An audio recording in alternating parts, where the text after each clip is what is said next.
There's a legendary road that stretches 2,448 miles connecting Chicago to Los Angeles known as Route 66. It's home to unique landmarks, forgotten history, and most importantly, restaurants that have served travelers for decades. I've been planning a road trip along this historic road because I really want to eat at its most famous spots, and over the next few days, I'm finally turning that dream into reality. This is a story that begins all the way at the very beginning of the road in a place nicknamed the Windy City.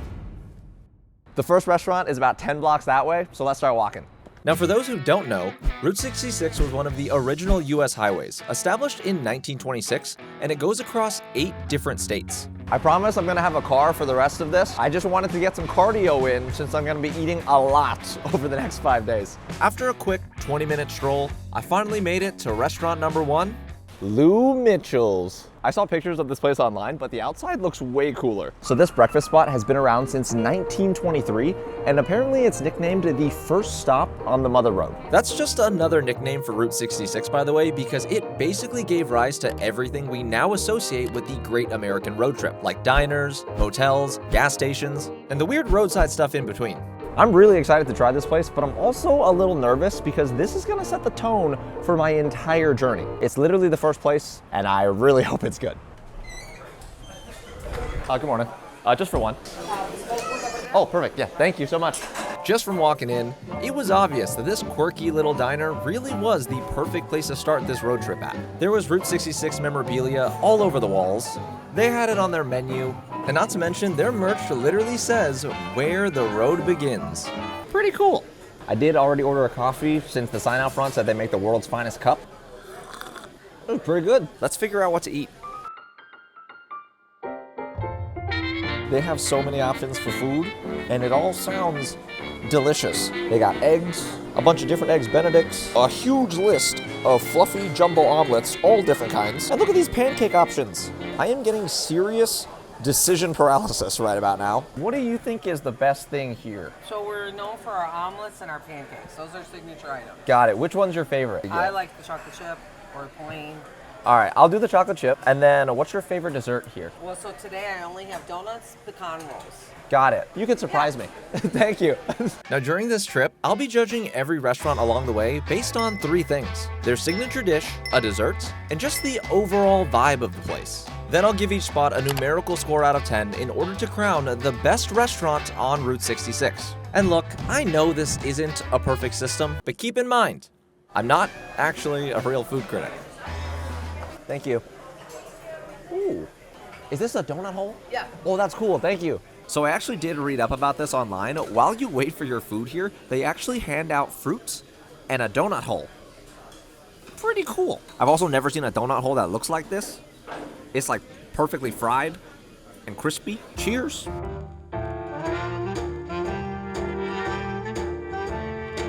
Yo, that's fire. That was actually so different from a regular donut hole. Normally donut holes are like, you know, kind of squishy. This one had a real nice crunch to start off, but it was still soft and doughy.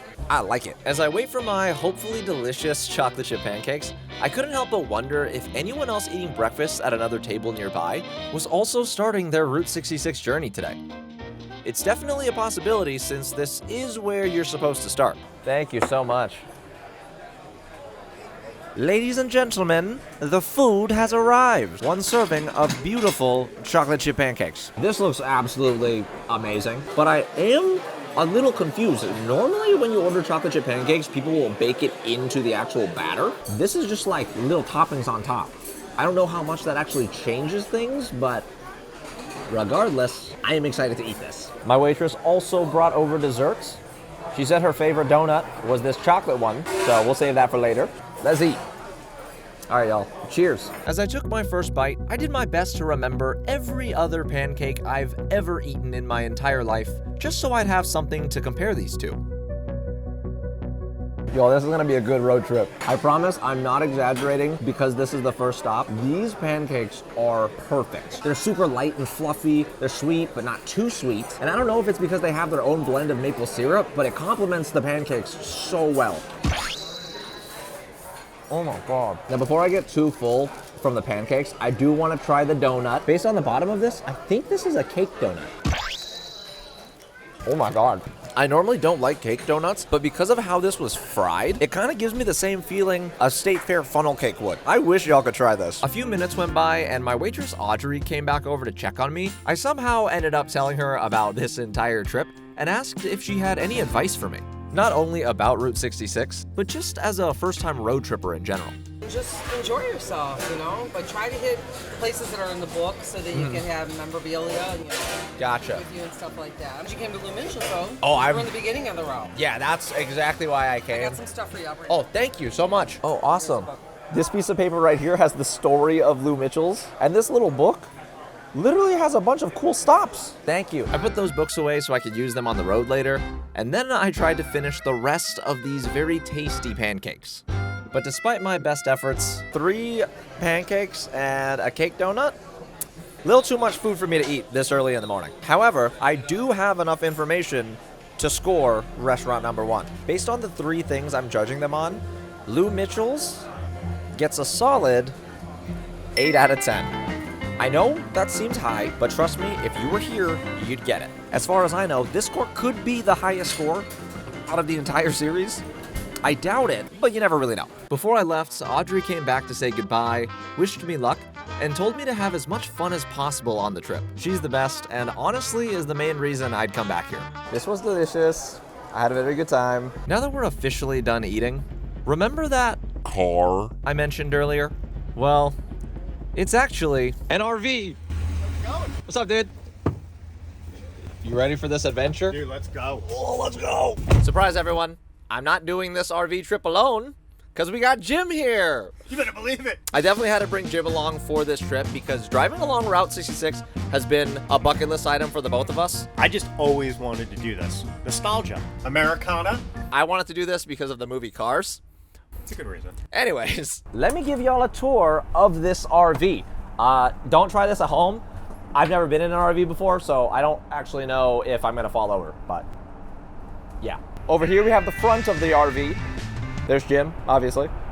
Right above it is my bedroom during this journey. We got a nice little dining area, 2 seats, a table. This also converts to a bed. Got a little kitchenette, gas stove, sink, microwave. Surprisingly, lots of storage. This is the fridge with a freezer. I'm not gonna open it because our drinks will fall out. Over here we got Jim's bed. Also got a good amount of storage, a little window. And this final room right here is the bathroom. Bathroom sink, and inside, a full-blown shower and toilet. Outside of the restaurants, this RV is where Jim and I are gonna be spending 99% of our time. We're literally staying at RV parks every single night. I've never been on a real road trip before, and honestly, this feels like the perfect one.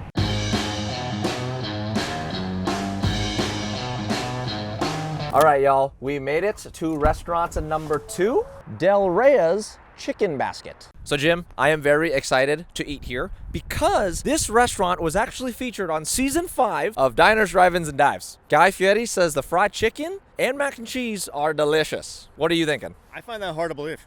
Why? The best fried chicken I ever had, Atlanta. I've never been to Atlanta, so I have no idea what Jim's talking about. I rated Lou Mitchell's an 8 out of 10. Do you think this place can beat it? I have no idea. We're gonna find out. Let's go inside. Now, this historic Route 66 stop wasn't always a restaurant. It started out as a small gas station in the 1930s with just a small lunch counter selling chicken. It wasn't until 1946 when a dude named Delbert Rhea bought the building and turned it into what it is today. After you, sir. Thank you, sir. It smells good. It smells really good in here.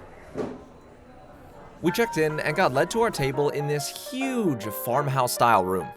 I'm talking plaid tablecloths and decorations you'd probably find in your grandma's house. Jim, what do you think of the vibes so far? I mean, I like it. It's like a, nice side of the road type place that you would expect on Route 66, especially True. right in the beginning, starting this whole thing off. How do you feel about the roosters on the ceiling? Huh? I mean, okay. To each his own. They're everywhere. We're being watched. Cock-a-doodle-doo. Along with the weirdly large assortment of roosters, there's also a wall all the way in the back room with a bunch of Route 66 signs, license plates. This place is pretty cool.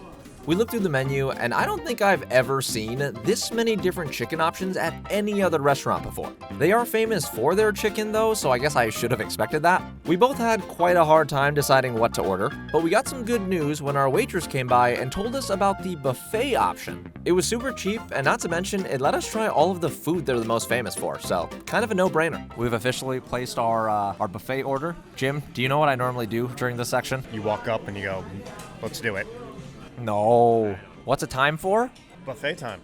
No. It's time for a buffet tour. Do you say that? Yeah, well, at the buffet. So over here we got a salad bar, a little soup station, some breakfast foods, the sides, and finally, their famous fried chicken. Jim, can I get some assistance? Yes, sir. The whole thing. The food has been acquired. What do you think? I mean, it looks great. We'll see how it tastes. I kept things simple. I just got a regular piece of fried chicken and some mac and cheese. Jim pretty much got the same thing, but he also got some barbecue chicken. Yeah, I got this little guy right here. I got this little dude. First up, smell check. Is that what you do in the buffet? No, I'm just making stuff up right now.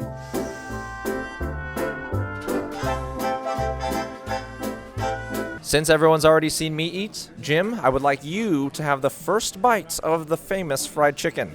Here we go.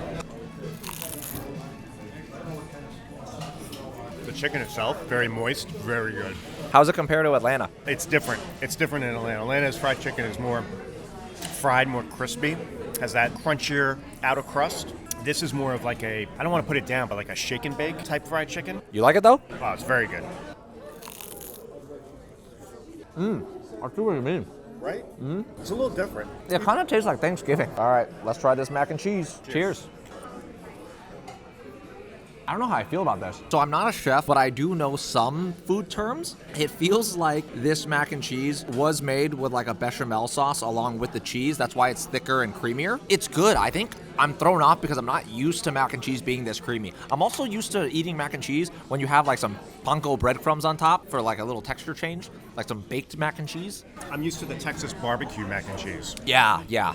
Next, Jim tried his barbecue chicken, which I did not get. Dude, that was good. He liked that chicken so much, he went back for another plate. I, on the other hand, tapped out since I was still full from Lou Mitchell's. However, I did eventually manage to find some room for a little sweet treat. Desserts have been acquired. I only got a little slice of, I think this is chocolate cake. Meanwhile, Jim got chocolate cake, a brownie, and banana pudding. Yeah. I mean, go big or go home. Cheers.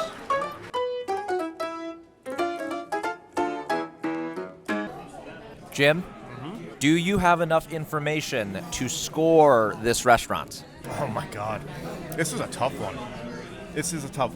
I'm gonna have you give your score first, and then I'll give mine, and then we'll combine it for the actual score. So, I'm gonna give it, I was originally gonna say an 8.3. I'm gonna add 5 to that, 8.8, and the reason why is because that barbecue chicken was damn good. An 8.8? That is insane.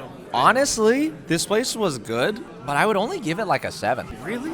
Yeah, the fried chicken was good, but there just wasn't like it wasn't like exciting. I feel like a 7's still fair. It's above average. 7 is definitely fair. Like I said, I gave it higher because, first of all, it almost tasted like, grandma's fried chicken. And then the barbecue chicken, which I know you didn't have, that was really good. Like, really good. That's what kind of pushed it over the top for me. 8.8 and a 7. I don't know what that averages out to, but my editor's going to put the score on the screen, so... If my math is right, that means Del Rey's Chicken Basket's score averages out to a solid 7.9, which does put it in second place, only slightly behind Lou Mitchell's. Alrighty. Jim? Yo. I'm full. I try not to food coma. The good news is we have a long drive to the next restaurant. Yeah, we do. And we're probably going to make some cool stops along the way.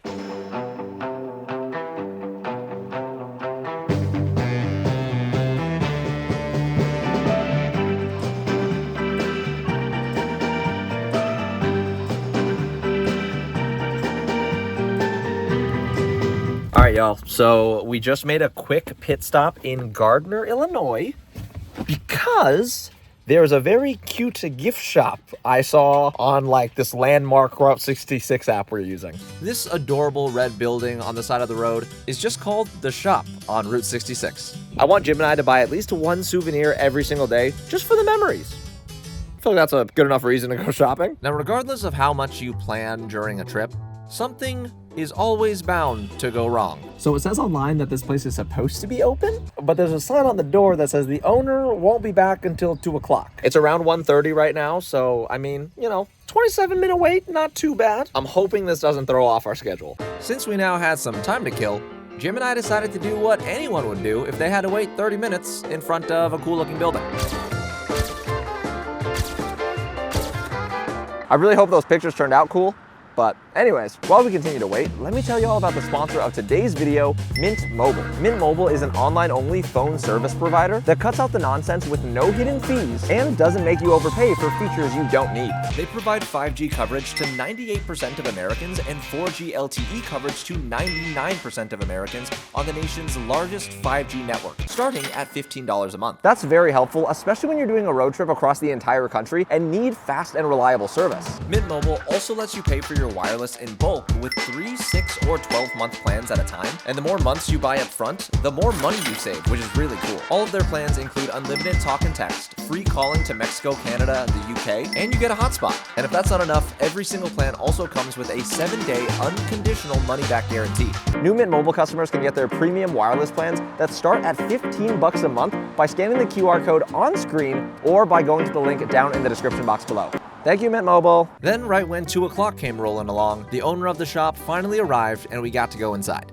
I'm not really sure what I thought a Route 66 gift shop would look like, but this is not what I pictured. It kind of felt like Santa's workshop in here. This is Josh, the owner of the place, and over the years, he's been collecting tons of vintage Coca-Cola memorabilia just for decorations, which also explains why the building is red. We got to talking, and he told us that this building has been in his family for generations, and showed us a few photos of what the entire street looked like back in the 70s. These are my grandparents in the office, but that clock is the clock that sits above the front window here that came out of the lumberyard. Wow. He was super nice and taught us a bunch of history about the route, along with recommending some cool places we should stop at. Then I looked around a bit to see what souvenirs he sold and found the perfect one for this first day. Before we checked out, Josh wanted to pour us a little drink for the road. Cheers. Cheers. 66. I'm gonna be honest, I don't actually know what he poured us to drink, but Well, that's good. then he rang up our items and took us outside for a few photos to put on his Facebook page of Route 66 travelers that have stopped by that day. Thank you very much. It was nice to meet you. You too. Take care. Souvenirs have been acquired. I got a cute little pin. Got a sticker for my laptop. All right, back on the road. Now, as we head to the next restaurant, there is something I need to explain to y'all about Route 66. Although it's essentially the most famous highway of all time, once the US interstate came along, most of the road was actually either changed, combined with the interstate, or just got broken up into random sections across the country. Which brings me to this really cool navigation app we found. Not only does this let us follow the original Route 66 path as much as possible, it also points out cool landmarks we pass by, like this gigantic mural. There was also this really interesting stretch of road called the Route 66 Memory Lane, where they just had a bunch of old vintage signs from back in the day. Wow, look at that sign. Frozen custard, maybe.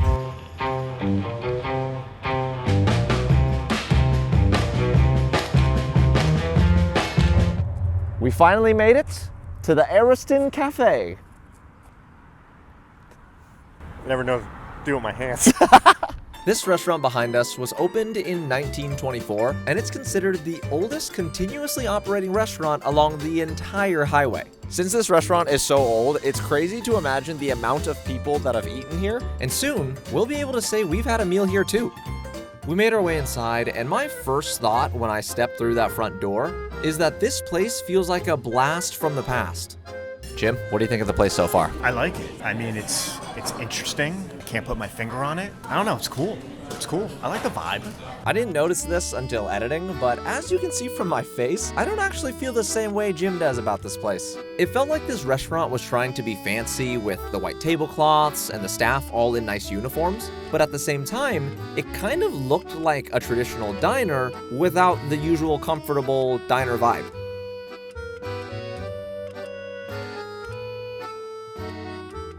One thing I've learned from these Route 66 restaurants so far is that they sell a lot of different food. There's so many options. As per usual, when we couldn't decide what to get, we decided to ask our waitress, and she mentioned that their special today was a country fried steak, so that's what I got. Meanwhile, Jim ordered their famous pork tenderloin. The food order has been placed. My order actually comes with a soup and salad bar, so I'm gonna go get some soup here in a second. Are you excited for your pork tenderloin? I am. It's supposed to be the best. Time to go get some soup.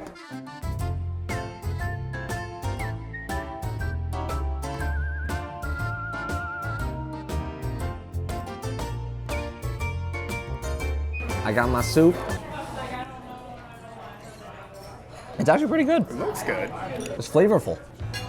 Not a bad start, if I do say so myself. But things quickly started going downhill when our food arrived and something was a little off with Jim's pork tenderloin. Jim, you don't look happy, okay? Tell me why. Well, I wasn't expecting the sandwich. You think pork tenderloin, you think it's going to be... A pork chop. I do feel bad that that's not what you expected. However, my country fried steak looks pretty good. Jim, it's all you. Your pork tenderloin sandwich.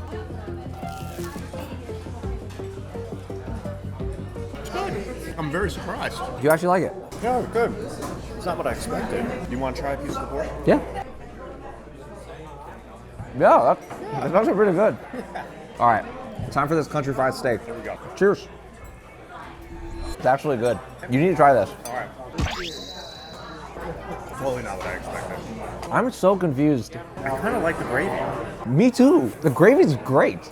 I don't understand what's going on here. I know we kind of sound like two idiots right about now, but I did some digging afterwards and found a few reviews from multiple people also hyping up the gravy. Apparently it's made with the fat from breakfast sausages, which I'm not exactly sure if that's any different from how gravy is made in Texas, but it tastes really good. We cleared our plates, then our waitress brought out this huge display with all of their desserts for us to choose from. We got the chocolate delight. This looks delightful. You ready to eat? I'm ready. Let's do it.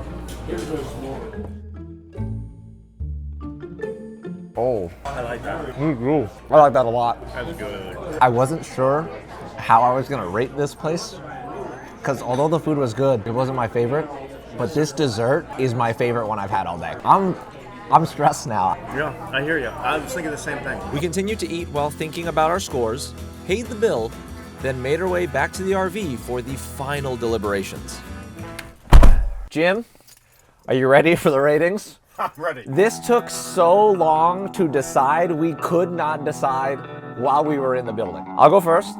For me, the Ariston Cafe gets a 7.2. The reason is the vibes were odd. The dessert, however, was unreal. That bumped it up. 7. Even. Originally, I was going to give it lower than that, but exactly like you said, and I'm trying to copy here, but the dessert. That dessert was so good. That is the best dessert Yeah. we've had all day. And I feel bad giving it a 7. It's not a bad score. I would come here again. Yeah. With that being said, it seems like the final score for the Ariston Cafe is a 7.1. Not a bad score at all, but it's not enough to beat the other two spots. Can you imagine it didn't start? That's what I was...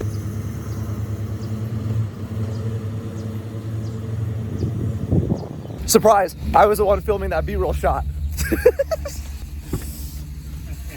After leaving the Ariston Cafe, we kept driving for a few hours and crossed the border into Missouri, eventually arriving at RV Park number 1. This is where we're staying tonight. So I've never stayed in an RV before, much less set an RV up, so Jim showed me how to get everything working, like hook up the electricity, connect the RV to the camp's water line, and we even brought some firewood so I could learn how to make a fire. It's officially time for bed. I'm in my top bunk right here. Day 1 on Route 66 was unreal. I cannot believe how many cool things we were able to see today. And also, I was not expecting the restaurants to be that good. Just today alone, it makes me so much more excited for the next few days. Now, I wanted everyone to see a little bit of what Route 66 was like before bringing this up. But another one of my goals for this series is to help raise money for businesses and restaurants along the road, like Josh's shop, or even any of the more unknown restaurants that I won't be able to make it to. I've partnered with the National Trust for Historic Preservation to help raise money for their Preserve Route 66 fund. You can find a link to donate down below. Every dollar counts towards helping businesses and restaurants I'm going to see along the way. With that being said, good night, Jim. Good night, buddy. Good night, y'all. See you in the morning. Good morning, Jim. Morning. Ready to get started? No. Want to sleep. So it seems like day one took a bigger toll on us than anticipated, since we both started the day feeling very groggy. Luckily, the RV park we're at has showers, so it makes getting ready just a little bit easier. Jim, Yo, are you ready now? I'm ready. I feel Yeah. refreshed, showered, brushed my teeth, Yeah. ready to go now. All right, back on the road. So the game plan today is to drive about 500 miles through Missouri and Kansas all the way to Oklahoma. Even though it's a long drive, I'm honestly pretty excited because we have some very cool places to visit along the way. Not to mention, the first restaurant we're heading to right now might surprise everybody. The morning drive took us about 5 to 6 hours along the route, but we finally made it to Springfield, Missouri at the one and only Steak and Shake.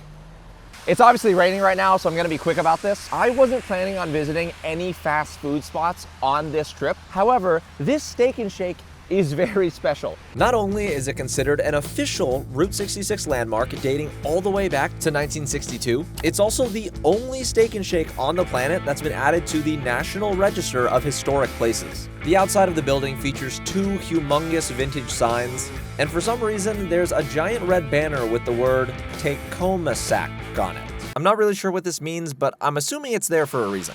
Jim and I are gonna head inside now. We made our way into the building expecting a quick meal, but I got really confused when I saw this "Please wait to be seated" sign.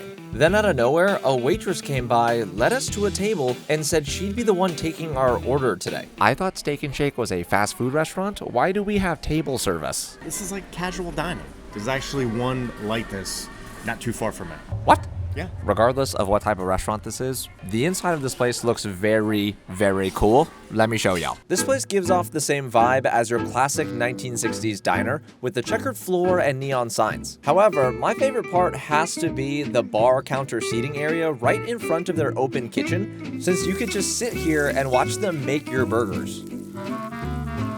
Now, since I've already been to a Steak and Shake before, I already know exactly what I'm gonna get. Obviously, it's gotta be the original double steak burger. What I'm curious about, though, is because this Steak and Shake is a famous Route 66 landmark, whether or not it'll be better than, the usual Steak and Shake you'll see somewhere else. Jim, you know what you're getting? I do. The Frisco melt. I don't think I've had that before. It's like a patty melt. I like it. Thank you. Wow. Technically, we got dessert first. I got an Oreo milkshake. What'd you get again? Just chocolate. Traditional. Should we try dessert first? Of course. Alright. Always dessert first. Oh, that's a good milkshake. I like it. And now the food has arrived. This came out like freaky fast. One cool little thing I just noticed. Look at these napkins. They're Route 66 napkins. Do we keep this as a souvenir? Definitely. Jim, you may do the honors. Here we go. Dude, you're not gonna cheers the audience? Come on, man. Cheers. That's a good burger. It's a good patty melt. All right, my turn.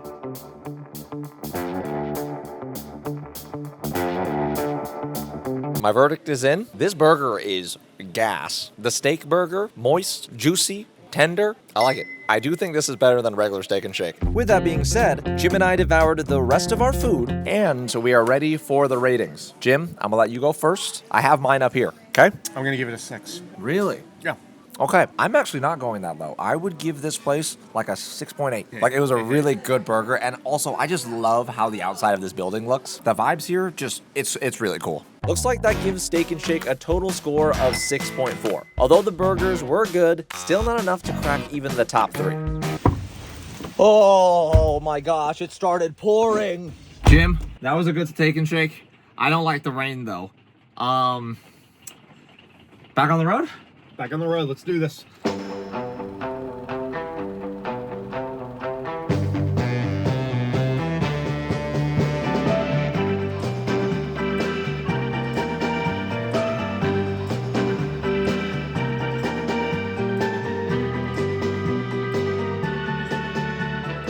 We just made it to our first major landmark of the day, and I am beyond excited for this one because this landmark is themed after my favorite Pixar movie, Cars.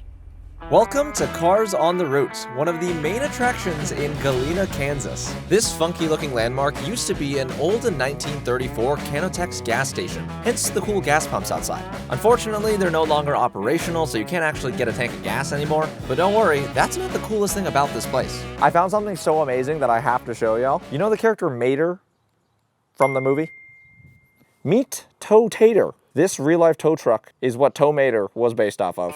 Apparently, while driving down Route 66 doing research for the movie, Pixar's creative team saw this old rusty tow truck parked outside of a rundown gas station. They fell in love with how that truck looked, learned that for some reason the locals had already named it Tow Tater, and at that very moment, one of Pixar's most beloved characters was born. That's so crazy.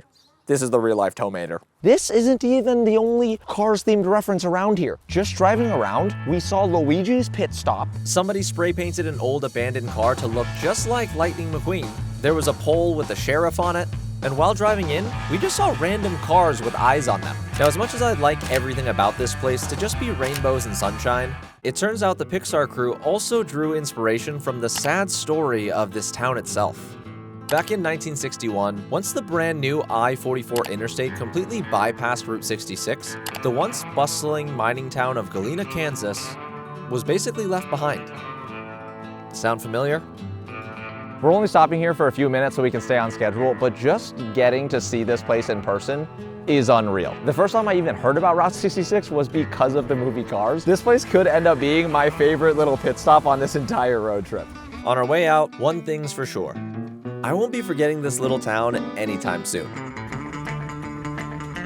We continued along the route through Kansas, which didn't take as long as we expected, crossed the border, and found ourselves in Veneta, Oklahoma. Ladies and gents, behind me is Clanton's Cafe. This restaurant was also featured on Guy Fieri's Diners, Drive-Ins, and Dives. And apparently they have a chicken fried steak so good that when Guy Fieri tried it, this is what he said. That's pretty Mac Daddy, man. Also, Jim's behind the camera. That's why he's not standing right next to me. Let's go inside.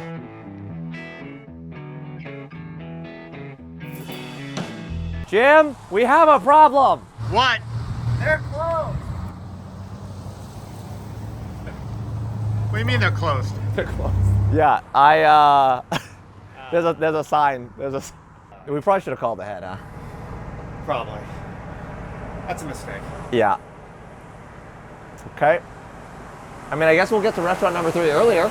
Always a silver lining. Yeah. Unfortunately, I am hungry though, because it's been a few hours since we've been at Steak and Shake. But back to the car.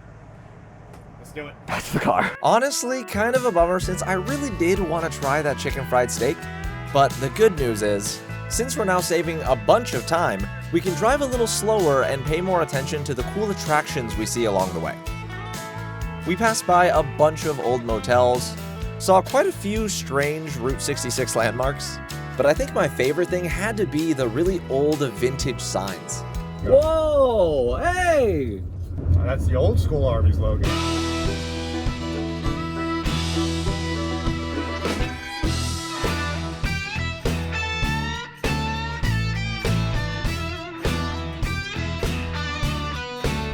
All right, everyone. We finally made it to the Rock Cafe. One of, if not the most famous and important restaurants along the entire Mother Road. In fact, the building itself was literally constructed using excavated sandstone from the paving of Route 66. And the crazy thing is, that's not even the coolest part. You see these Cars references right here? Cars logo, Sally, Lightning McQueen over there. Well, the reason all of that is here is because Rock Cafe's current owner, Don Welch, is the literal real-life inspiration for the character Sally.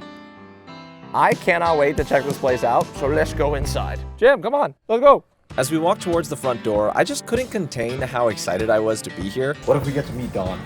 That'd be pretty cool. That would be so cool. And the moment we entered the building made things feel even more surreal. The restaurant was smaller than expected, but had so much character. They had a ton of Cars decorations all over the walls, including these sketches of Sally that were dropped off by the original animators after the movie came out. This place is insane. Right off the bat, I'm in love with the vibes. Now, just like all of the other restaurants along the route, the Rock Cafe also had a very huge menu with so many options. I think my buddy Jim here might have gotten a little overwhelmed. I need help. All right. That's what I'm here for. What do you recommend? Oh, Lord. That's what you're here for. I am, but okay. The bacon cheeseburger is like a bacon cheeseburger like you've never had. Oh, The- man. Our waitress made everything on the menu sound so good, which actually made it harder for us to order. It took a while, but we did eventually figure it out. Perfect. Thank you so much. In for a treat. While we waited for the food, she brought over a little guest book for us to look through. The pages on here were signed by so many different visitors from all over the world, who probably were on the same journey we're on right now. Jim and I got a chance to sign the guest book too, and I may have shamelessly plugged the channel here. It's okay though, because I saw some other people do it too. The guest book has been signed. That means we've officially been here. It doesn't count as a visit if you didn't sign the guest book. Then after a few more minutes of waiting, Oh, wow. whoa, Holy moly. I brought you some butter for your biscuit. thank you. Wow. Oh, I'm so Oh no, you're you're fine, good, no you're good. worries. They're durable. good. Y'all enjoy. Wow. Thank you. Dude, she was right. I have never seen a bacon cheeseburger look like that. Amazing. I even have to take a picture of this. Keep in mind, I haven't seen Jim take a photo of food one time on this trip. I got the chicken fried pork cutlet. Our waitress also said, I've never had anything like this before. And she's probably right. All of the food smells so good. I don't even want to wait for you to try yours first. So let's just eat at the same time. And whatever face we make, that's the face we make. Cheers.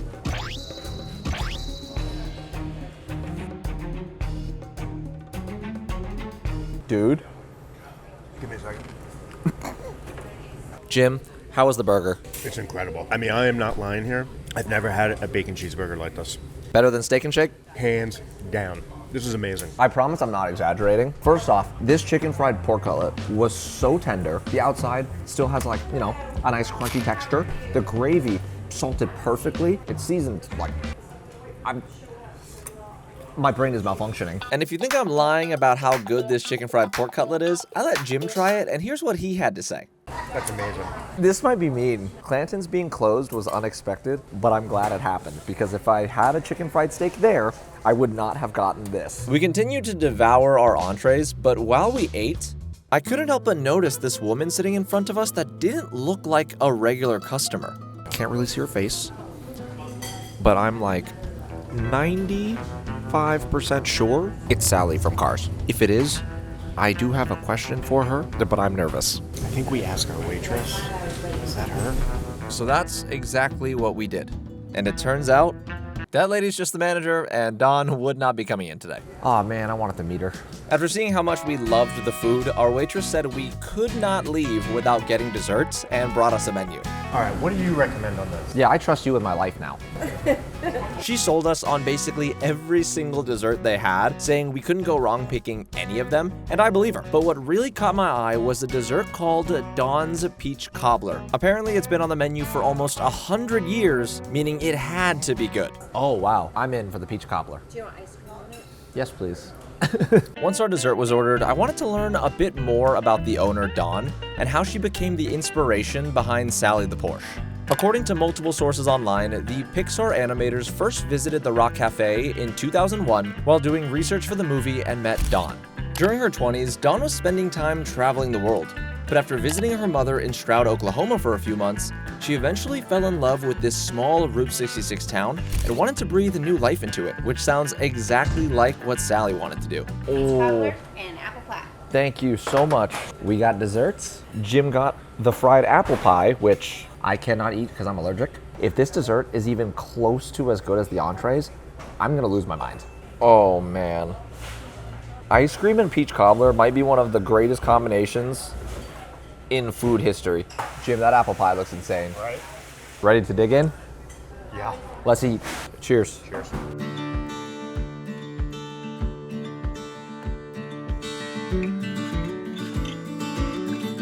This place is a little gem. This place is unreal. I can't believe it exists. Walking in here, I had high expectations just because I love the story behind the building. I did not expect the food to be this good. What were your thoughts coming in? So exactly the same. You come in, looks cool from the side of the road, but it's like, you see that a lot of times. And you're like, the food's not gonna be that good. Wrong. Awesome. It wasn't gonna be hard to score this place, so we just spent the rest of our time enjoying the dessert. The bill has been paid. Unfortunately, we couldn't meet Dawn this time around, but who knows? Maybe I'll come back again. Before I leave, there's just a few more things left to do. to the gift shop. It turns out the building out front with the Cars logo on it right next to the restaurant was actually the Rock Cafe store. Inside, there was a bunch of Route 66 and even Cars merchandise to buy. I now realize I may have a decision-making problem since I had a very difficult time choosing what to get, but after looking around just for a little while longer, out of the corner of my eye, I found the perfect souvenir. Souvenirs have been purchased. Jim, are you ready for the rating? So good. Atmosphere, awesome. The people in there are awesome. The food, incredible. 9.8, easy. 9.8? Yeah. That is super high. Honestly, I was kind of thinking the same. It almost was a 10 for me, but I don't think a 10 exists. So, Same here, same here. holy moly, this is the highest score on Route 66 so far, and it is a strong one. Well, with a total score of a 9.8 out of 10, it looks like the Rock Cafe easily takes the #1 spot, meaning right now, it is currently the best restaurant on Route 66. Alright y'all, we've arrived at the RV park for the night. Jim and I both have finished getting ready for bed, and we're exhausted. Somehow day 2 of this trip ended up being even cooler than day 1, which blows my mind. There was just so much cool history and things to see, and honestly, I can't get over how good Rock Cafe was. That place was magical. It's about time I go to bed because we have a very, very, very long drive ahead of us in the morning. Jim, where are we going? Back to Texas! If you couldn't tell, Jim is very excited to get back to Texas, and honestly, so am I. And what's crazy is, the restaurant we're going to tomorrow could be considered the most famous restaurant in the entire state. Should be really fun, but with that being said, see you in the morning. Morning, Jim. Morning. So we're about to get back on the road. Jim's disconnecting the RV right now. Unfortunately, no morning routine today because we need to beeline it straight to Amarillo, Texas, which is like a little over 10 hours away. So we gotta get going. As per usual, Jim's behind the wheel because he's the GOAT. Jim, you ready to get back to Texas? Going back to the homeland. Yeehaw, brother. This is gonna be a long drive.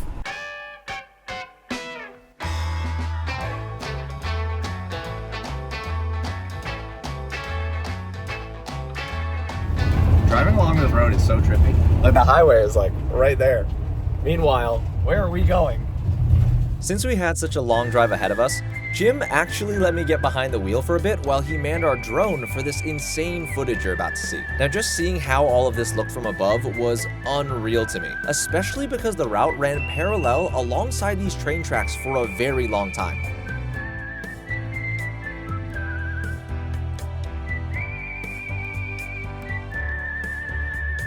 And after a grueling 10-hour-long drive, ladies and gents, we finally made it to Amarillo, Texas, and we just parked at the Big Texan RV Ranch, which is owned by the restaurant we're gonna be eating at. This is easily the most expensive RV park we're staying at on this entire trip. It costs about $80 a night, and I'm pretty sure they have a limo that'll drive us to the restaurant, which I'm very excited for. Jim's chilling for a little while before dinner since he drove the entire way, and since this is the first time we've gotten to an RV park while the sun is still out, I wanna check out some of the cool amenities. When we checked in, they gave us a map of the entire RV park. We're in spot 239, and all of the cool stuff is down here inside the clubhouse.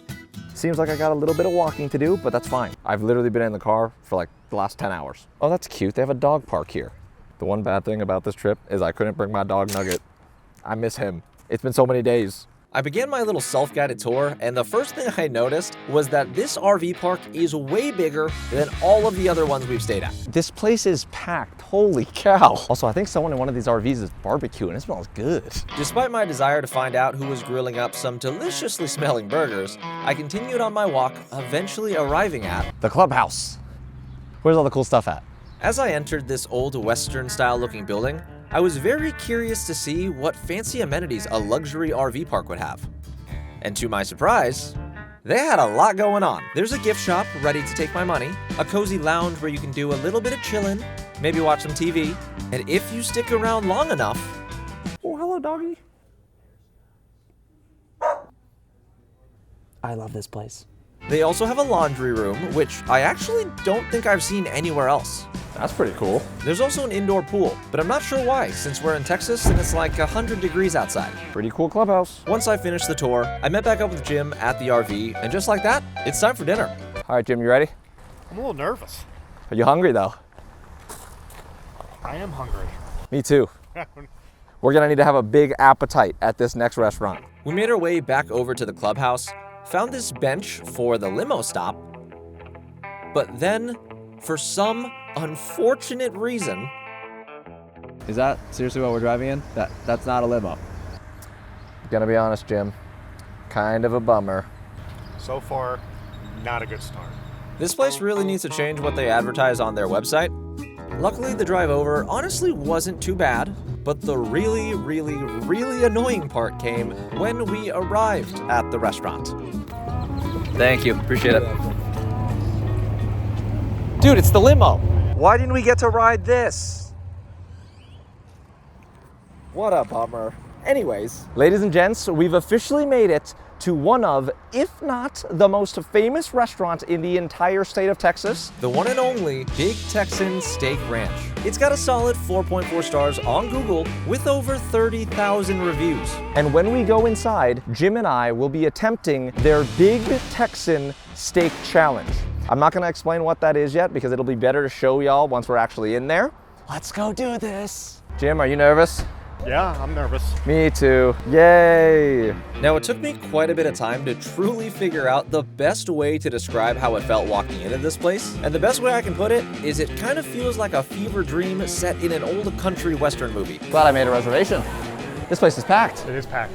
We were so caught off guard by how many different things were actually inside the building. I thought this was just a steakhouse, but it turns out they have a gift shop, an ice cream stand, a barbecue store, arcade games, and giant bear statues for some reason. I don't know. This place is so overstimulating, and it doesn't help that I'm about to attempt an insane food challenge. I don't even know where the actual restaurant is. The place is so confusing. There's too much in here. Nothing makes sense. It took me a second, but after looking around, I did finally find where to go so I could actually check in for our reservation. Okay, marked you guys as arrived. Y'all should get a text whenever your table's ready, okay? Awesome, thank you. Since it'll be a while before our table's ready, It's about time I explain what we're eating today. Here at the Big Texan Steak Ranch, they're famous for their legendary 72-ounce steak challenge. It's been featured in multiple TV shows and movies like Man vs. Food, Anthony Bourdain's No Reservations, The Simpsons, and so much more. The challenge itself is so popular that they even have a huge display in front of the restaurant showcasing everything we'll have to eat within the 60-minute time limit. And if by some miracle either one of us manages to complete it, we'd become legends. And now that everyone's up to speed, it looks like our table's ready. We met up with the host and she let us into the main dining area, which ended up being even crazier looking than the other side of the building. First off, the dining room is a staggering 2 stories tall. There's an open kitchen where you can watch all of the steaks be made, and right up front, there was a giant high-top table where every steak challenge takes place. here we go. Alrighty, how are y'all doing? Great, we are ready to order. Alrighty, well my name is Cheyenne. I'll be taking care of y'all. Awesome. Let's start with drinks. So I think it'll be water because we both would like to do the challenge. Yes, I think that's a please. good idea. That's a good idea. You look like you think we're crazy. I've seen some stuff, you know. I think it'll be a lot of fun. All right. Yeah, let me go get you guys some paperwork. We'll fill it out together. Paperwork? Yeah. Oh yeah. Gotta sign some disclosures and all the fun stuff. Okay. I did not realize we would have to sign documents. Injury release? This is such a stupid idea. It's dumb. I'd just like to preface things here. I knew a challenge like this wouldn't be easy, but I thought you normally only have to sign waivers if there was like a potential chance of getting injured. Clearly I should have done more research. And after a few more minutes of Jim and I basically freaking out the entire time, our waitress brought over the forms for us to sign. All of these papers here. We're gonna sign this page. Okay. Then we're gonna go through this part here together. Okay. We'll go over it again once you guys are done signing it. Okay, you got it. I didn't realize we would have to sign forms. I don't know why I didn't expect that, but the act of doing this is making me more nervous for the challenge. Once we were both done signing our lives away, she came back over to explain the official rules of the challenge. We'd each have 60 minutes to devour an entire 72-ounce steak, one buttered dinner roll, a baked potato, shrimp cocktail, and a side salad. Now, once the timer starts, nobody is allowed to help us with any of the food at all. We can't stand up or leave our seat before time runs out, and most importantly, no getting sick at the table. If any of those rules are broken, it's instant disqualification. After confirming we understood the rules, she only had one more thing left to ask us. How are you want it cooked? Medium rare for me. Medium rare? Medium. Perfect. She said the steaks would take about 15 minutes and that she'd come back to get us once it was time to start the challenge. So while we were waiting, a few people sitting nearby who saw us signing the documents began asking if we thought we'd actually be able to complete the challenge, in which I, for some reason, began responding with, I'm a professional eater. Okay. Yeah. I really don't know why I did that. Maybe it was to gaslight myself into believing I could actually eat everything. I'm still not sure. All right, let's do this. Let's rock and roll. I wish I was exaggerating here, but once our waitress came back and started leading us to the front of the dining room, everything started to feel like a blur. Every person we walked past wished us luck and probably thought we were idiots at the same time. Once we finally made it up onto the platform, again, not sure why, but I felt the need to tell everyone. I would like to let y'all know I'm not actually a professional eater, so if I don't complete this, I didn't lie to y'all. We sat down at the table, and once they finally brought out our steaks, reality began to hit. Oh dear God. I don't think my camera can capture how big this thing actually is. They let us cut into them to make sure they were cooked right, and once it was confirmed good to go, Attention, Mid-Texan! We have Dylan and Jim all the way from Dallas, Texas, attempting our 72-ounce steak challenge! On the count of three, let's give them a big Texan yeehaw! 1, 2, 3! Yeehaw! Yeehaw, brother. this was by far the most exhilarating restaurant experience I've ever had. Never in my life would I have imagined hundreds of people cheering us on as we attempt to take down the Godzilla of steaks. All right, so our waitress gave us a tip. She said eat as much as you can within the first 20 minutes, because psychologically, your brain will tell you you're full. Now it turns out Jim and I had two different approaches for tackling these steaks. I was cutting it into thin slices so that the meat wouldn't take me that long to chew. Meanwhile, Jim... You're eating with your hands? I'm not about to. This is such, I don't like you anymore. So far, I'm like 3 ounces in and I feel terrible. Once I finally got a good portion of my steak cut up, I finally took my first bite. All right, let's go. As long as it tastes good, that's all that matters. Feel good. I'm not sure if it was because of the adrenaline from being up in front of a huge crowd, but after a few bites, I began feeling a lot more confident about actually completing this challenge. There you go. You're like Kobayashi. Okay. The one concern here is what this will do to us and whether or not we'll be able to complete the rest of the Route 66 trip. We'll see. Oh, and now's probably a good time to mention this. The restaurant also runs a 24/7 stream for this steak challenge. So while we're eating, our friends back at home got to watch us live. Yeah, I'm full already. Are you? Yeah. No. I know. I'm gonna press on.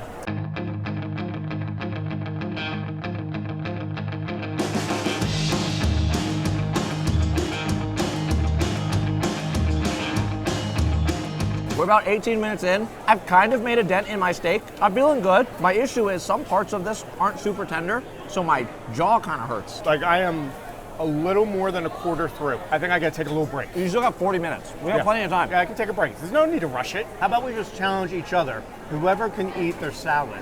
Around the halfway mark, the announcer came back over to check on us, then for some reason told us about their current world record holder. 120-pound woman didn't move as fast as she did in shape 20 minutes. 3 of these. The whole thing. Good out. In 20 minutes. Serious. Dead serious. If I'm being honest, I fear this may have shaken mine and Jim's confidence just a little bit. And it definitely didn't help when we found out that this challenge has been attempted over 94,700 times, with only 10,413 winners at the time of filming this. On the road, take me home to the place I belong.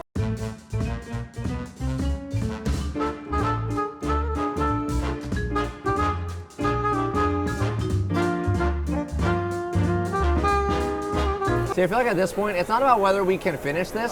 It's about how much of this we can finish. You know what I'm saying? So I like how Dylan's strategy has changed.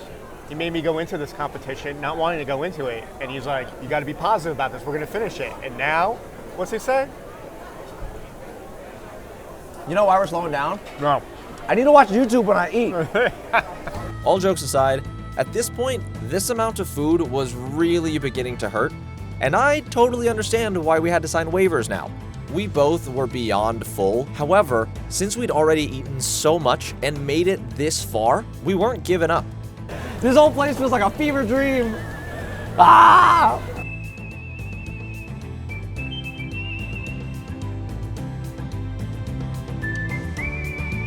Quick update.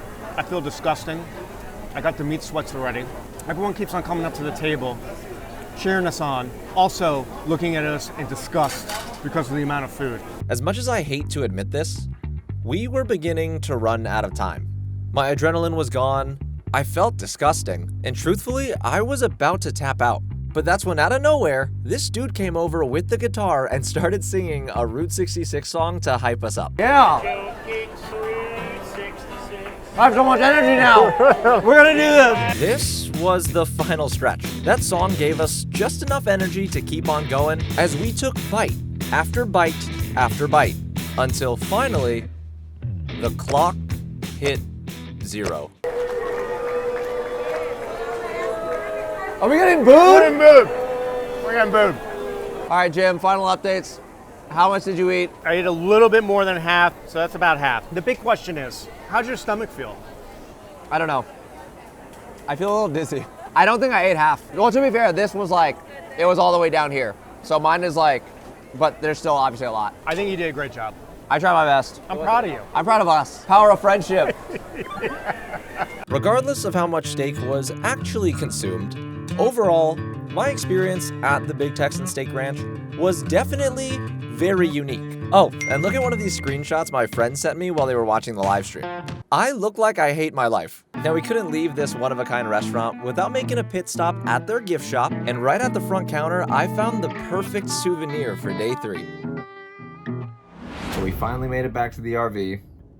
Jim feels sick. I feel sick. I literally took this photo right as I walked out of the steak ranch. Anyways, it's finally time to reveal our scores. For me personally, I'm gonna give it a solid 5 for a few reasons. The steak was good, but it wasn't anything special, didn't really blow me away. Who knows though, maybe that's just because it was a giant 72-ounce steak. I'm sure cooking it is very challenging. I wouldn't be able to do it. I also can't really score the dessert because I didn't get any. That's my fault though, so I'll take the blame for that. And to top off this entire score, honestly, I just feel gross. So maybe I'm a little biased. Take this scoring with a grain of salt. All right, Jim, what you got?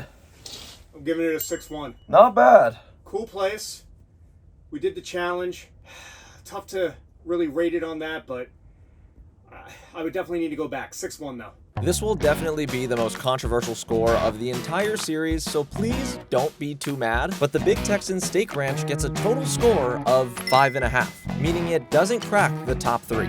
Honestly, the worst thing about this entire thing is that the drive tomorrow will be the longest we will have to drive so far. I don't know how we're going to do it, but we're going to try with sheer willpower. Good night, Jim. Good night, y'all. See you tomorrow.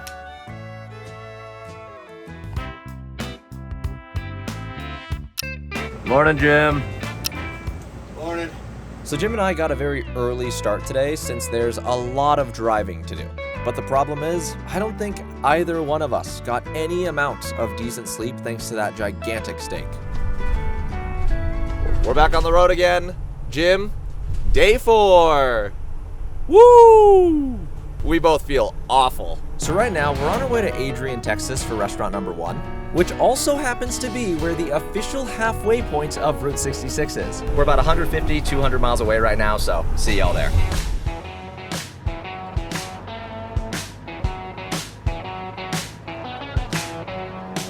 Ladies and gents, we've officially made it to the halfway point of the entire Route 66. And in front of us is the Midpoint Cafe. This restaurant was established in 1928, and one of its former owners, Fran Hauser, helped inspire the character Flo from the movie Cars. I honestly love how many Cars references there are on this entire trip. Jim, how excited are you that we are officially at the halfway mark? I love it. Are you ready to eat yet? No, not after last night. Yeah, we're both still hurting a little bit, but we're gonna do our best.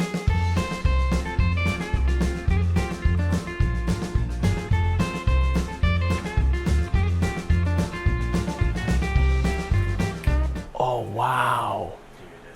This is really cool. It might be a little hard to tell on camera, but believe me when I say this. There was just something about Midpoint that felt very different from everywhere else we've been. The walls were cluttered, but in the best way possible. Old Route 66 signs, dollar bills autographed by travelers from all over the world, and of course, some Cars references.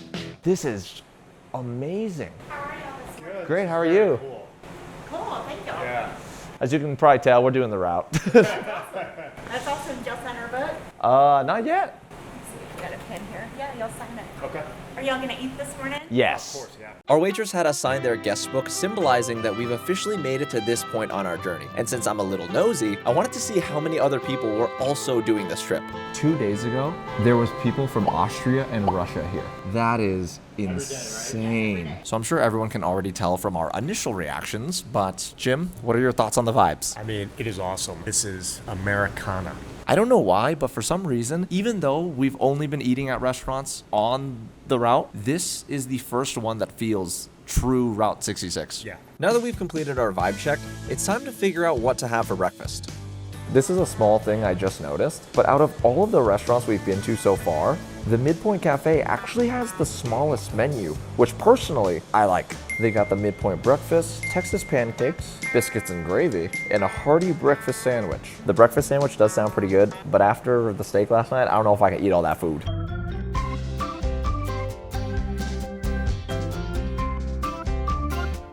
So our food's been ordered. Now, Jim, I have something to say that might be a little controversial. I feel like this place has a chance to potentially beat the Rock Cafe. Here's the thing, it checks a lot of boxes for me. It's Cars related. I like that it has a small menu. That just means the food is, more dialed in. They make it the most often. I think it could win. It's a fair assessment. We'll see. Right here. All right. Thank you. So the food has arrived. I got the biscuits and gravy. Jim got something called the Midpoint breakfast. Let me show y'all what's on his plate.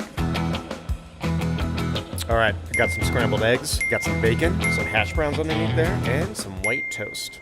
Nice, that was good, dude. This is probably the simplest breakfast that we've had, and it feels just right. Cheers. That's a good biscuits and gravy. It's so simple, but the biscuits are light, they're fluffy, the gravy, perfectly salted. This just feels really comforting to eat. How's your breakfast? Good. I just tried a little bit of everything. Scrambled eggs are good, bacon's good, but the hash browns, those are good. Really? Yeah, really good. Whatever they spice or flavor that they're putting there, it's popping. It's popping. All right. What's funny about this is I feel like this series started with Jim articulating and describing the food in a very sophisticated way. The chicken itself, very moist. This is more of like a shake and bake type fried chicken. It's very good. Now he's using my words. These biscuits are banging. I don't think either one of us expected breakfast this morning to be this good, so we were just chowing down until out of nowhere, who are these guys? Right outside the window, a huge group of people on motorcycles pulled up. You think they'll let me join? I'll just ride on the back of one. They were taking photos in front of the halfway point sign, which makes me think they're also driving along the route. Then they all proceeded to head inside the restaurant at once. This place just got bumping. Oh, excuse me. Are y'all doing Route 66 on the motorcycles? Yeah. Y'all got room for one more? I'll tag along. Yeah. Got one of those like side seats? I think you get a little bit chilly, wouldn't you? I think I got rejected. I'm not cool enough to ride a motorcycle. Since I had just gotten brutally turned down, to make myself feel better, we ordered desserts.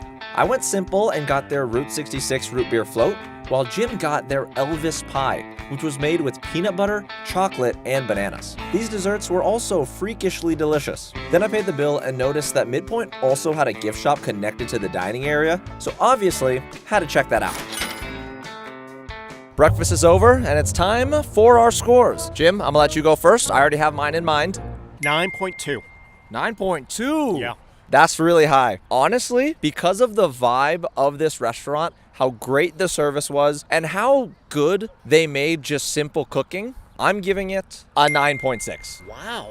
I did not expect this place to come that close to the Rock Cafe, but it deserves every single point it got. With both of our scores added up, that gives a Midpoint Cafe a total of a 9.4, earning it the second place spot. Rock Cafe is still number 1, but that was very close. Now what happens next is a little hard to explain. On our way out, we stopped to film some more B-roll of the restaurant, and one of the guys from the motorcycle group named Andy asked if I wanted to take a photo on his bike.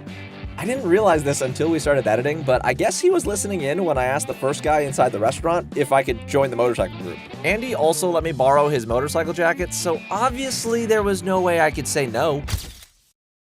We started talking afterwards, and he told me that he's from the Isle of Man, which is a super small island between England and Ireland. He's on vacation in the States right now because him and this entire motorcycle group was doing a huge 2-week-long Route 66 trip together. So the first day we did 200 miles.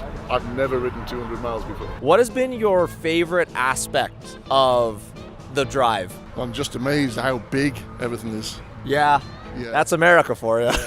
Have you met really cool people along the way? Oh, loads. And in our group, we have Polish, Irish, Los Angeles, there's New York, everybody's here. It's great. Honestly, I think that's been my favorite part of the trip, just meeting cool people along the way, meeting you. Yeah, thank you. He let me take photos on his motorcycle. I've never even sat on a motorcycle before. That's so cool. And he didn't burn himself. He's doing well. Well, it was nice meeting you, man. Okay. Safe rest of your trip. Thank you very much. We just said bye to the biker group. We got a very long drive to the next restaurant, but man, this might be the most fun I think I've had at one of the restaurants. Yeah, that was so much fun. You ready to get going? Let's get on the road. On the road again. I'm sorry, I'm so hyped up right now. I'm being stupid. We began our drive from Adrian, Texas towards Albuquerque, New Mexico, which would take us over 8 hours. But with both of us feeling great after breakfast, the drive honestly didn't feel too bad at all. But then we ran into the first major RV issue of the trip. What happened?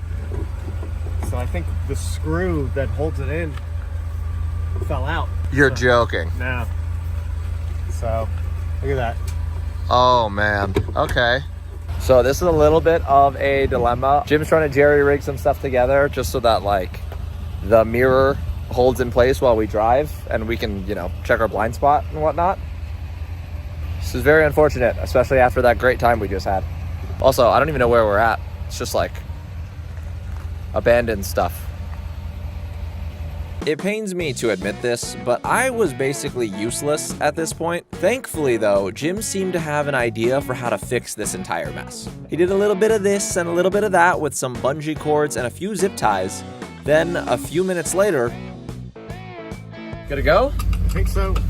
We'll see. Fingers crossed. This is another reason why I'm glad I'm not doing this trip alone. If that happened to me, the series would be over. Handyman Jim, the GOAT. We'll see if this holds.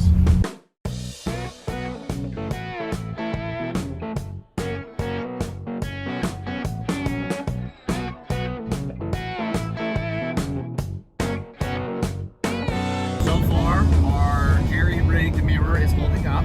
Props to Jim.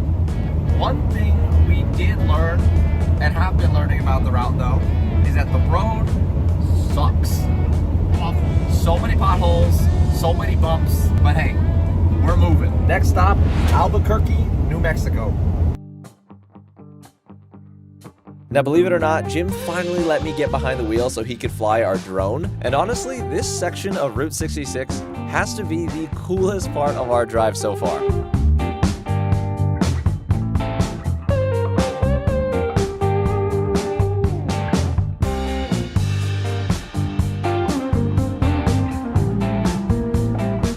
We've officially made it to Albuquerque. This restaurant behind me might be the most interesting looking one from the outside. This is the famous 66 Diner. Originally built as a gas station in the 1940s, at the time, this building's clean, curved exterior was considered futuristic and modern. Then in 1987, it underwent a crazy transformation into a restaurant, embracing a retro 1950s theme. We've been driving for a very long time, so your boy is actually starting to get hungry. Jim, let's roll. Let's do it. Are you hungry yet? No. I don't know how I'm hungry, genuinely.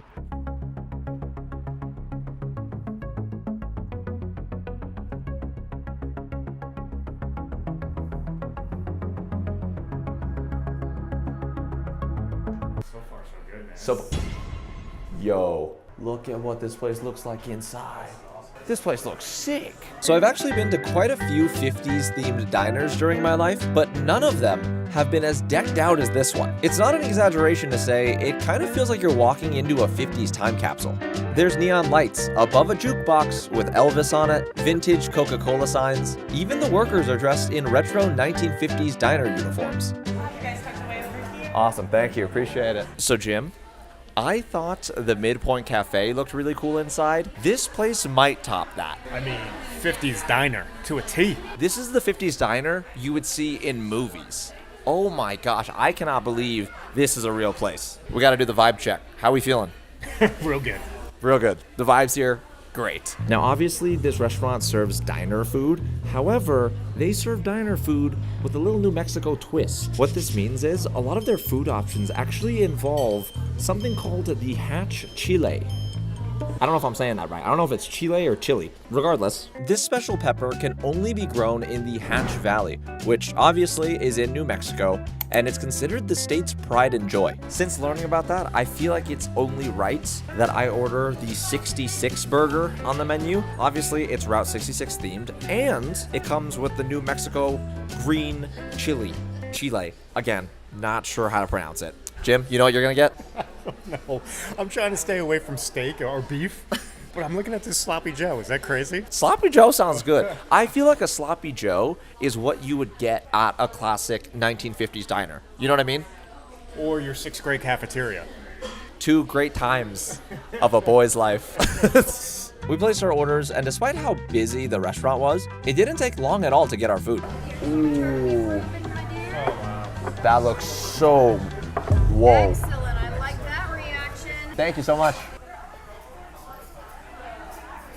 Dude, this burger is insane. So Jim actually ended up getting a Reuben sandwich instead of a Sloppy Joe. A little boring, but fine. Meanwhile, this right here is 66 diners, 66 burger with 66 fries. This is like the ultimate Route 66 meal. Everything on this plate is Route 66 themed. On the fries here, I think these are the Hatch chili peppers. I kind of want to try one by itself just so I know what flavor to expect. Oh, that's interesting. It's spicy, but like when you first bite into it, it's kind of sweet. A little smoky too. That's good. Is it poppin'? It is poppin'. I'm curious how it'll taste on the actual burger. Let's do this.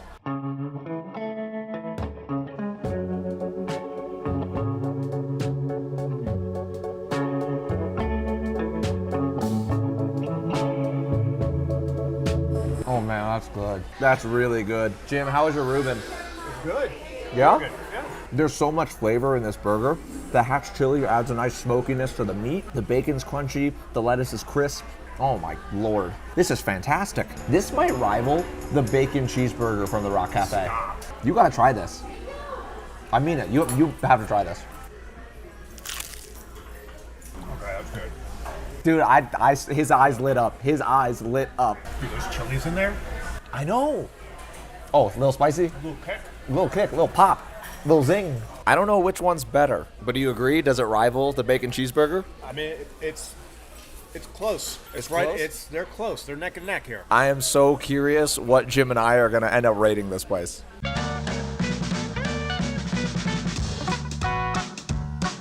Jim, you know why I got a peach cobbler? No. Because we also got a peach cobbler at the Rock Cafe. Oh, that's right. We're really putting things to the test here. This is probably the closest one-to-one comparison of food items. Ready to try it? Let's do it.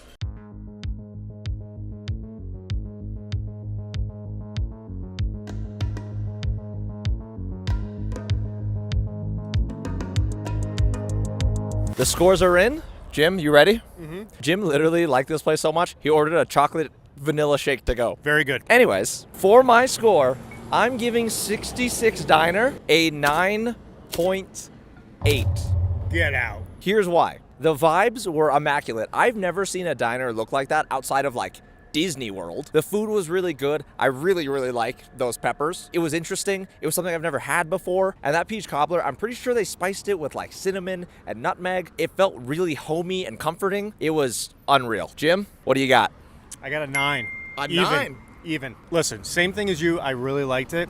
But unlike some of the other places that we saw on Route 66, didn't have the same vibe as them. Oh, You know what okay. I'm saying? The food was great, all that stuff. I could see myself coming here once a week, but the Route 66 vibe just wasn't there for me. Interesting. Well, there you have it. Unfortunately, even though the diner did look really cool, it just didn't fit Jim's idea of classic Route 66 ambiance, which, now that I'm looking back on it, that does make a lot of sense. Regardless, it would be unfair to change my rating, which means the 66 Diner gets a total score of a 9.4, making it tied for second place. Now, as much as we'd both love to be done driving for the day, in order to stay on schedule, we still had another 5 hours to go in order to make it to our next RV park all the way in Flagstaff, Arizona.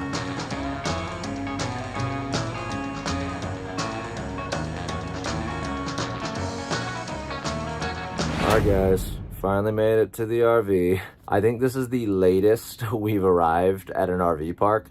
It's like 1 in the morning right now, and I'm beat. I don't even know how many miles we ended up driving today. Jim's the GOAT, because he literally drove basically all of it. This has been a very long and exhausting past few days, but honestly, it's a little sad knowing that this series is about to come to an end, especially because I've had so much fun filming this. And not to mention, I have learned so much more about just this road and honestly, like people in general. Good night, Jim.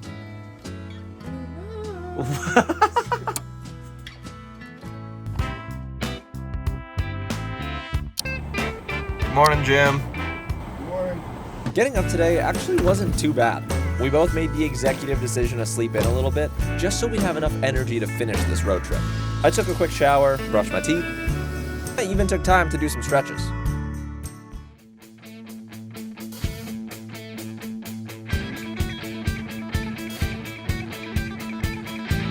It's the finale! Oh, the door's locked. There we go.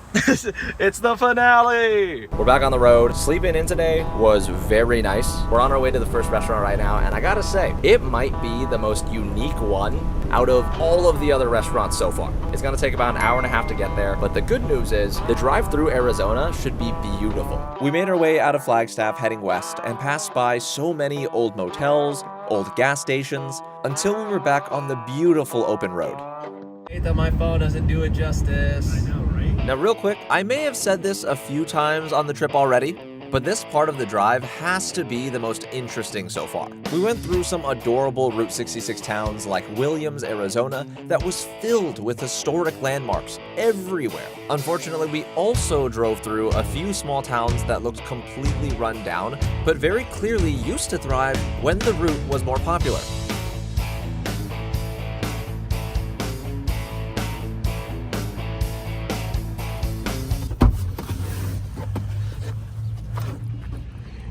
So we just arrived in Seligman, Arizona, and this town in particular plays a huge role in keeping Route 66 alive. Just like Galena, Kansas, the entire town of Seligman was bypassed by the interstate, essentially crippling their economy overnight. That's when a man named Angel Delgadillo began his fight to preserve Route 66, resulting in the road being recognized as a historic landmark. This earned the town the official nickname, the birthplace of historic Route 66.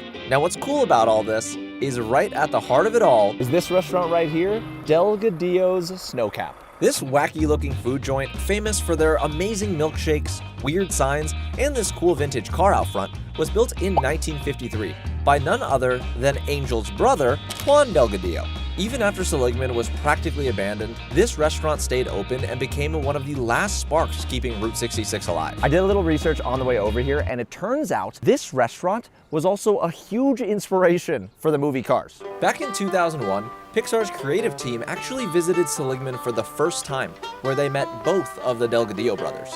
Hearing their story and seeing the strange but fun look of the restaurant helped influence the quirky aesthetic and story of Radiator Springs, along with funny characters like Ramon.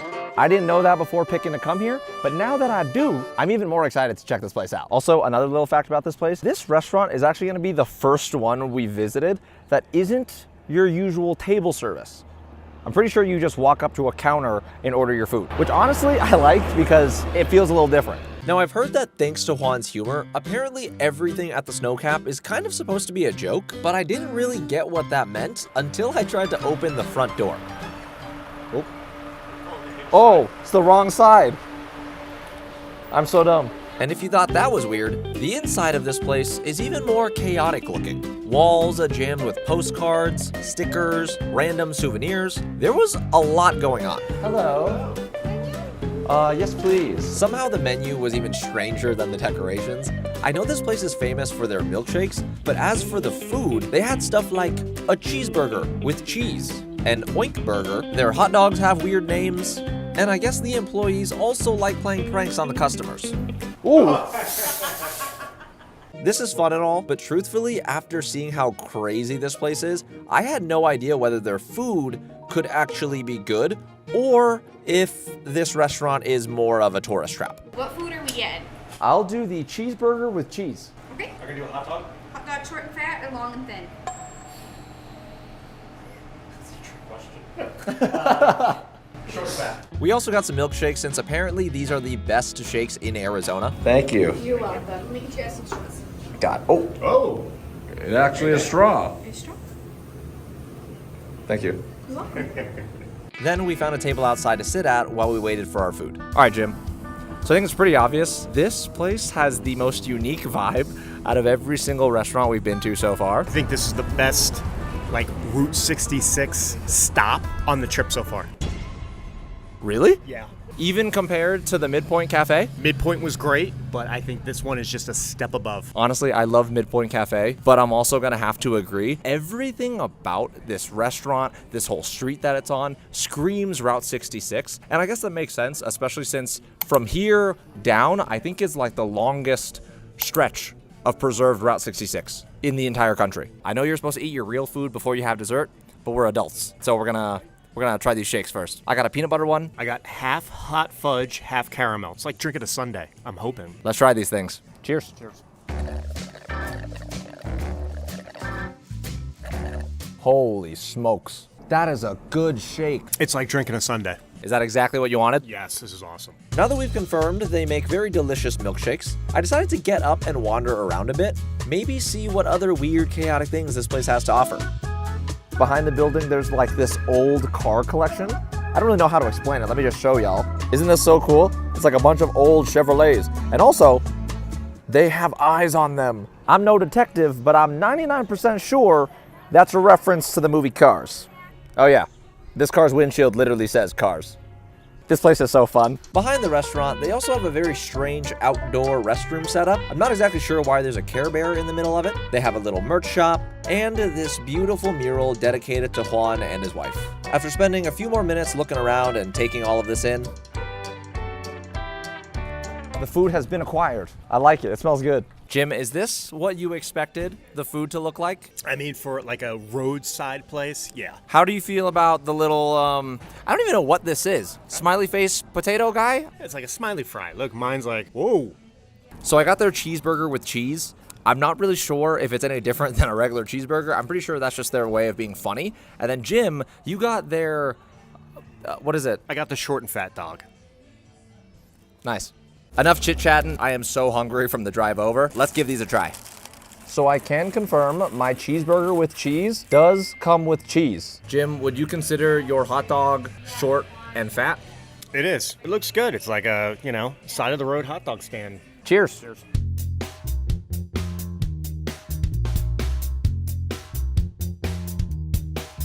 I I want to preface that what I'm about to say is a compliment, okay? This tastes like an upscale version of McDonald's. It's simple, flavors are good, everything's cooked well. Honestly, really tasty.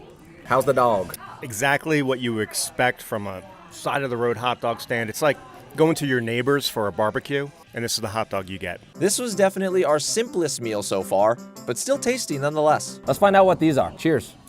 Cheers. First you gotta do the face though. Oh, it's just like a really thick French fry. Yeah.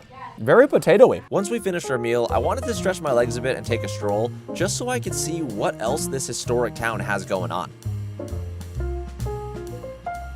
It wasn't hard to see why this place got nicknamed the birthplace of historic Route 66, because the entire town kind of felt frozen in time. There were vintage cars scattered everywhere, quirky Route 66 gift shops on every block, and just when I thought I'd seen it all, I came across maybe the coolest thing ever. This entire stretch of the sidewalk is dedicated to cars. All along this entire block, every single vintage car that was parked had eyes. Some had teeth, and I'm pretty sure this is the exact model cop car the sheriff was based on. I thought I would only see something like this in Galena, but nope, it's here too. Earlier on this trip, in my opinion, Galena was the coolest town I visited, but man, Seligman is giving it a run for its money. This place is awesome. All right, Jim, our tour of the town and our meal at Delgadillo's is finally over. Are you ready for your score? Yes. All right, I'm gonna let you go first on this one. I'm giving it a 7.5. I mean, it was a 10 as far as Route 66 attraction stop. Awesome. But the food, I mean, it's like a side hot dog burger place. The shakes were good, though. So kind of even those two out, 7.5. Okay, honestly, that's fair. I'll probably go a little higher because I got to explore a little bit more of the town. I know the town's not technically supposed to be a part of the rating, but I'm going to break the rules a little bit and give Delgadillo's an 8. The history behind it, the vibe, everything about it, it's hard to give it lower than an 8 for me.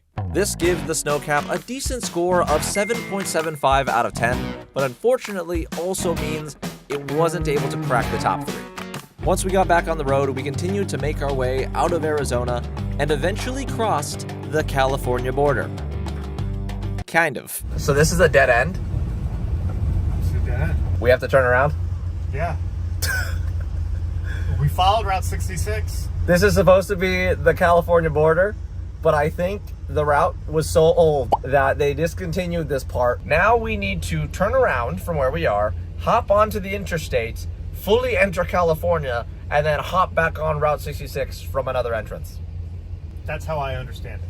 I honestly thought entering California would feel cooler, but you know what? I'm gonna celebrate anyways. We're kind of in California! Let's go!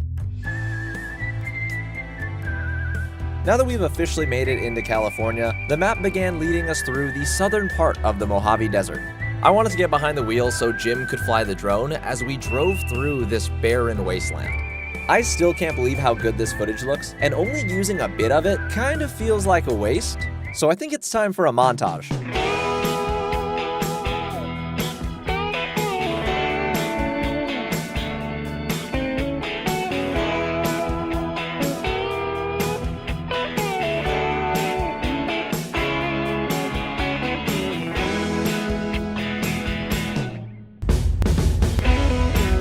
We get the shot? We got the shot. Let's go! We got the shot! That looks so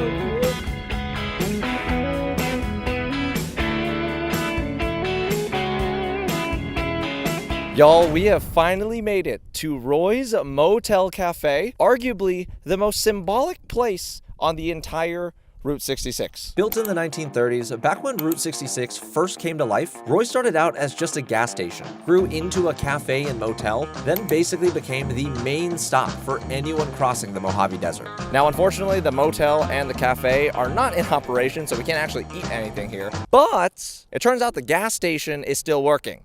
Jim, do we need gas? We do need gas. The gas here is expensive, but we will spend the money because I feel like we have to. We need to get gas like the travelers did before us. That's a way to put it. Okay. We're in California. It's going to be expensive. Now, I'm assuming it's because of how old these gas pumps are, but in order to fill up your tank, you actually have to let the attendant know, and she'll pour the gas for you. While we waited, she also gave us permission to explore the abandoned motel. Whoa, I'm scared. Apparently, these motel rooms were added during the peak of Route 66 for tired travelers needing a place to rest. But when the interstate came along, the usual traffic vanished, along with the travelers needed to fill these rooms. Subscribe. I'm sorry, I'm so stupid.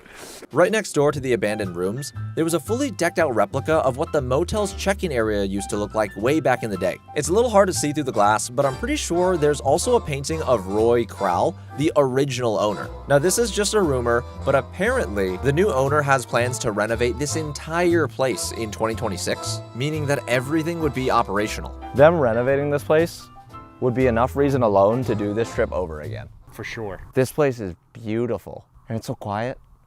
I guess that could be considered kind of scary, but I like it. Once we finished exploring the motel, I couldn't leave without making a little pit stop inside their gift shop. It is nicer in here than I thought it'd be. I like it. I looked around for a little bit, and it didn't take long to find some very nice souvenirs to buy. While I was checking out, the attendant also told me that this gift shop area used to be the old cafe way back in the day. Dang, I wish this was still open. Oh, it'd be so cool if we can go to a Roy's Cafe. We completed our purchase, secured the souvenirs, and unfortunately, it was time to say goodbye. Thank you. Holy cow.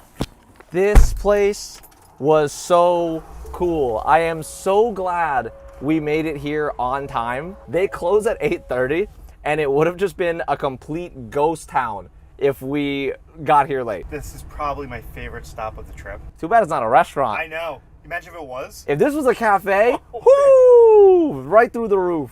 I did get an old style bottled soda though. You ready to get back on the road? Let's go. We got a full tank of gas. I don't even want to know how much it costs. Let's get going. We continued our journey across California, through the desert, until we finally arrived at one more RV park. The episode's not over. Jim and I just decided to call it a day because it got really dark out, and honestly, we want to finish this road trip while the sun is out. There's still one more restaurant to visit in the morning, so with that being said, morning, Jim. Morning. Oh, hey. I don't know if it's because Jim and I were just really excited to have breakfast at this next restaurant, or if it's because we're finally about to make it to the end of Route 66, but regardless, Back on the road. the good news is it only took us about an hour to make it through the rest of the desert until finally... Ladies and gents, behind me is Roy's Cafe. But wait, Dylan, I thought it was abandoned and, not functional anymore. It turns out there's actually an operating Roy's Cafe in Barstow, California, along Route 66. Although this cafe hasn't been around as long as the original, opening in 2017, it was built as a tribute to pay homage to the legendary landmark. This isn't where I originally planned to stop. I didn't even know it existed until we were at the old Roy's Motel and Cafe, and the lady working there mentioned, oh, it'd be so cool if we can go to a Roy's Cafe. There's actually one. There is? Mm-hmm. Is it like along the route? I think so. Oh, Jim and I loved the old Roy's Motel and Cafe, so I feel like it's only fitting this is where we have breakfast before reaching the end of Route 66.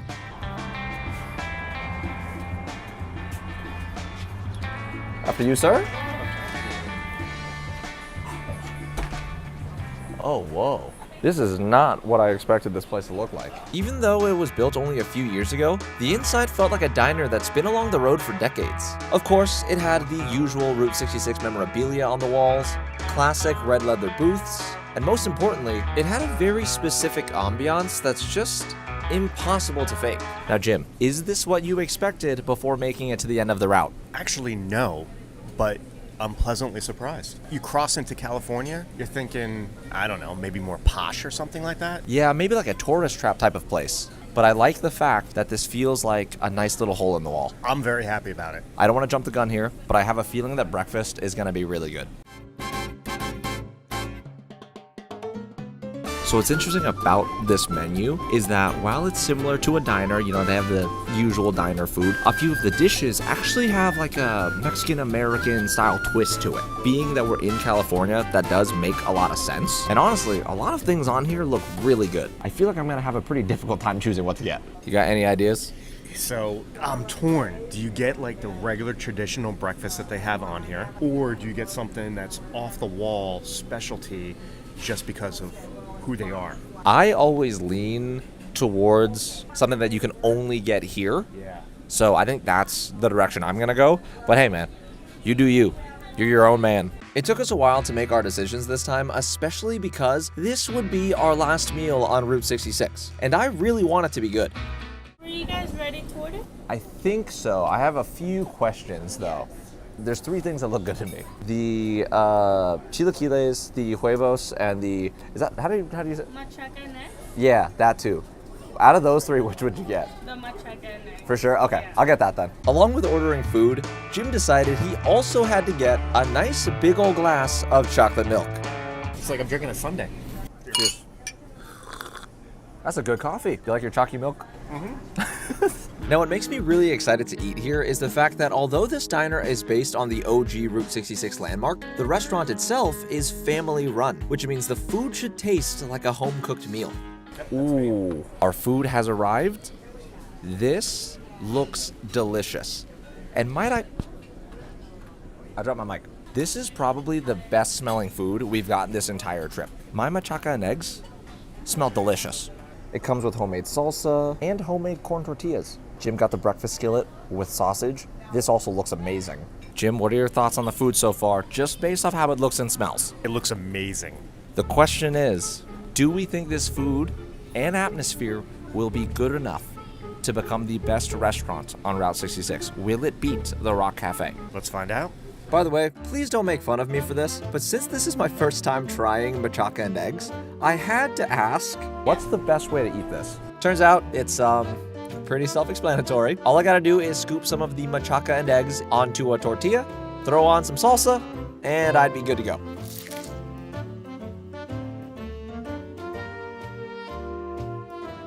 Once I got my first bite in, it was Jim's turn to try his special breakfast skillet. Jim, what are your thoughts? So I'm usually just a normal breakfast person. This, though, their hash browns are amazing in this. Bell peppers, onions, everything just combined together, and then the sausage on top of that, awesome. Jim is in love with this breakfast skillet. I am. As for these machaca and eggs, I don't even know how to describe them. They're so savory. The salsa plays a huge role too. It's got a nice little kick to it. It's a little tangy.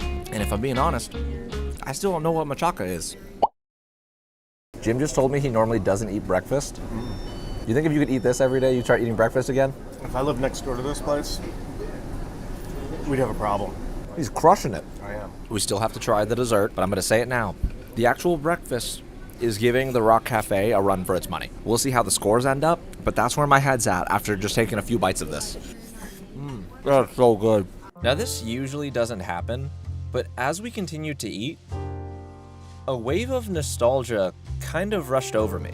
I don't think I've ever talked about this on camera, but growing up, I spent all of my summers as a kid at my grandparents' house in California, and we ate a lot of Mexican food. This is the exact type of place that like my family and I would go to when we lived in California. It was always restaurants like this. It was always the guy pushing a elote down the street. I miss that man. I think I miss him more than my dad. That's not making the cut, that was funny. Keep that in. I'm probably editing this part.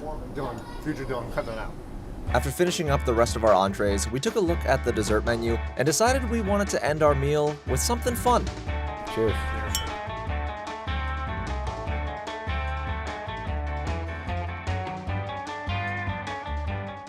Breakfast has been complete. Are you ready to give your score? I am. I'll let you do the honors. I'm going to give it a 9.5. I love the place. Like I said before, it's a hole in the wall, but you come in there, great breakfast. The specials are amazing. I mean, it's on Route 66, but it's not like overly like in your face. Just a great neighborhood place. Do not pass this place up. You might be shocked by my score. Okay. I'm giving Roy's Cafe a 9.9. Whoa. There's a lot of reasons for it, partially because the vibe is so amazing, because we got to go to the other Roy's in Amboy, California. I mean, it just made this one feel so much cooler too. And also, this is more personal. I haven't had Mexican food like this maybe since I was a kid. That bumped up the score for me so high. Also, again, I still really don't know what machaca is, but that might be my new favorite breakfast item. This place was awesome. With a score of 9.5 from Jim and a crazy 9.9 from me, Roy's Cafe gets a total combined score of 9.8. I'm honestly in shock by this because that means for the title of Best Restaurant on Route 66, it's a frickin' tie. And the crazy thing is, I would not rank either one of those above each other. So with that being said, Jim, let's finish this thing. Let's do it.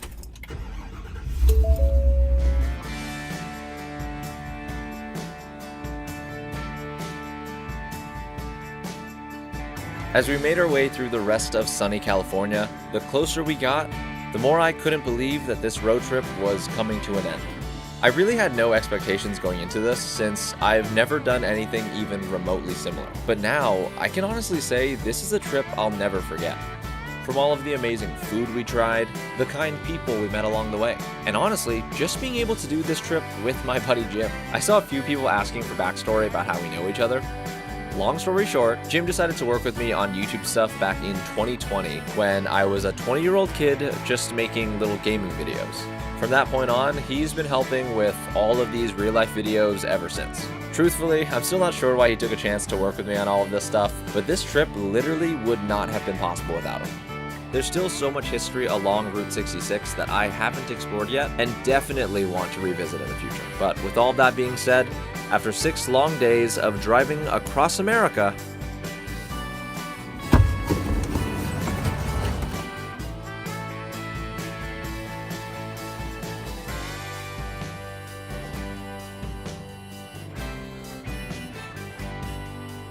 we finally made it to the end of Route 66.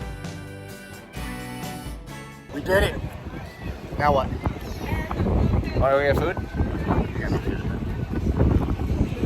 I just want to say thank you to everyone watching who supported this road trip and my entire channel overall. If you made it to the end, I still feel the same about Route 66, and I truly hope that this movie inspires someone to take the trip themselves, because trust me, we definitely got our kicks on good old Route 66. By the way, we're almost at 1 million subs. Please subscribe.